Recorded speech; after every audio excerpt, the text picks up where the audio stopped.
All right, so we're going to talk energy drinks today. Specifically, what is an energy drink? What does it do? Why do you need it? Why do you not need it?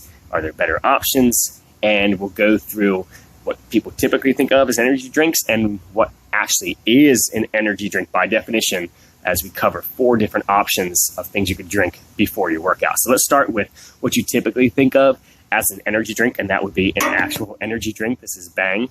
This is cotton candy flavor, which is probably my favorite.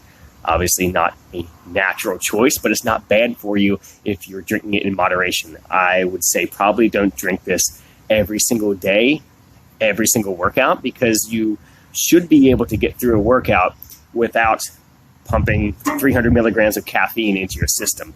Now, these aren't magical. They're also not deadly. Just think of them as a performance enhancer, legal performance enhancers. So the main things you're going to get out of this is caffeine. I know there's a lot of other stuff in here. There's some creatine in it. Creatine is not going to affect you acutely. You're not going to feel it. If something has to build up inside your body, it's going to help with powerful muscle contractions. You get this anytime you eat red meat. You might also take creatine monohydrate, which is a better option because there's really not that much in here. The amino acids do basically nothing. If you're eating a diet that has enough protein in it, you're getting plenty of amino acids. You don't need to get them through a drink. It has coenzyme Q10, which may or may not help you convert the calories that you've eaten into usable fuel during exercise.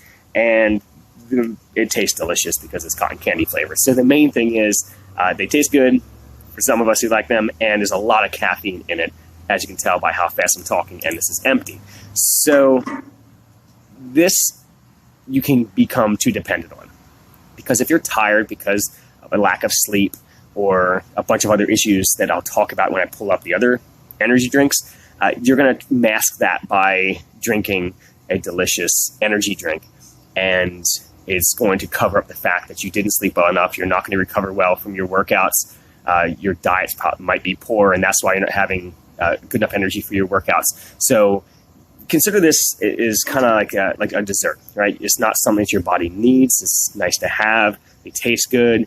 If maybe you have had a bad night of sleep or you need to pick me up, something like that, I would recommend cotton candy flavor, but it's not something that you need. It's not something you should be relying on when it comes to your workouts. It's not something you should be drinking every single day. Now, a better option, way less caffeine, would be just regular coffee. It could be black. You could have some cream or sugar in it. Now, by the way, this is sugar-free. The ones that are not sugar-free, there's a ton of sugar in them.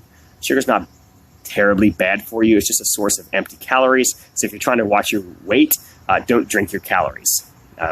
This is not the best way to get in your carbohydrates pre-workout, but it's still fuel. So if you have absolutely nothing to run off of and you need the carbohydrates that are in a drink, sure, they're just going to burn off really fast. You're going to be wired for a second. You're going to crash halfway through your workout. So don't make this a source of fuel from calories either.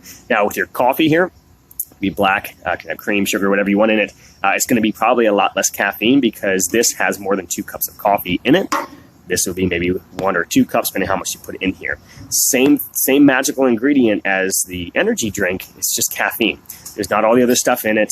It's probably way less caffeine. Depending on how much sugar you put in, there may be some sugar and there may be no sugar. But coffee is my typical go-to pre-workout. I'll have a small cup, maybe 4 or 6 ounces. Caffeine, by the way, it does speed up your heart rate, so it's not something you want to drink before you would go into sprints because it would make it hard to recover in between each of those sprints. But whenever you drink it prior to, let's say, lifting weights, it's going to help boost your heart rate to supply more blood to the areas that you're using while lifting. And more blood supply means you probably get more repetitions because caffeine is a bit of a pain blocker. It'll help those sets that start to burn not feel quite as bad because it's kind of masking the pain a little bit, which is why they put caffeine in a lot of headache medications. So it helps with that. It helps with alertness. So you can stay more focused. Now, if caffeine makes you too jittery and you can't focus, then you probably don't want to be having so much of it before your workout, but it can help with the focus during your workout. So this is typically maybe 30 minutes before I work out, I'll have a little bit of coffee, maybe 2 or 3 days out of the week if I'm feeling a little more tired that day. Now, when it comes to energy is technically calories. So If you need actual energy to work out, I would suggest, go ahead and move some of these here. I would suggest drinking something that has some calories in it that give you some usable fuel during exercise. So this is orange juice, whey protein, bananas, spinach, and avocado. So you have the amino acids coming from the protein in the whey protein that will help you repair the muscles and build new muscle tissue after the workout. You have the long duration energy source in the fat from the avocado, and you have the short duration kind of boost of energy that comes from the sugar in the orange juice and the sugar that's naturally occurring in the bananas. And the spinach is there because it's a good way to get your vegetables in. It doesn't taste like anything, and it blends up a lot better than like kale or another green would in a smoothie. So this you could drink maybe 45 minutes, maybe a half an hour before your workout. If you haven't eaten, I would say probably get a meal in an hour and a half to 2 hours before you plan on working out, and that should be a good source of slower burning carbohydrates and protein. Maybe not a ton of fat, but maybe some. Not a ton of fiber, but maybe some. You don't want a ton of fat or fiber right before you work out. So this is a third of an avocado in here. This is not a lot of fat, but it's enough to give you a sustained source of energy. So half an hour, 45 minutes before you work out, you could do a liquid meal. An hour and a half, 2 hours, maybe up to an hour before you work out, you could do an actual full meal to make sure you have enough carbohydrates for fuel for the workout you're doing and enough protein in that meal that you're eating before your workout so that your body has time to break that protein down and be ready to use it to repair your muscles once you finish working out. So that would be the green smoothie. You could really do any type of fruit. You could use yogurt for your protein source, whatever you want to use. Just make sure it's got a mixture of carbs and protein, maybe a little bit of fat in that liquid meal before you work out. But honestly, the best thing you can do before you work out, this is 20 minutes, half an hour before you work out, is drink a ton of water, especially if it's got a nice straight shot sticker on it.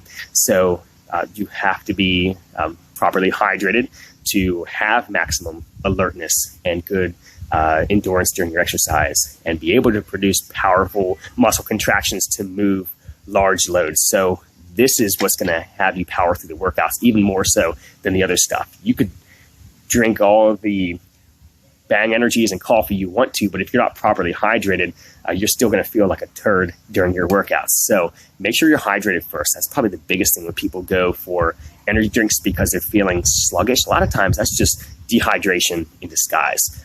Make sure you're properly fueled by having enough calories in your system and then have enough water to be able to be hydrated to move that fuel around and have your muscles operating in an environment they like to work out in, and be able to properly dispose of waste byproducts from exercise after you work out by drinking even more water once you finish. So hydration is key when it comes to having energy, meaning like alertness or performance during your workouts. So hydration, calories, and those are the two most important ones. And then caffeine after that, just because it is one of the best performance enhancers, natural performance enhancers.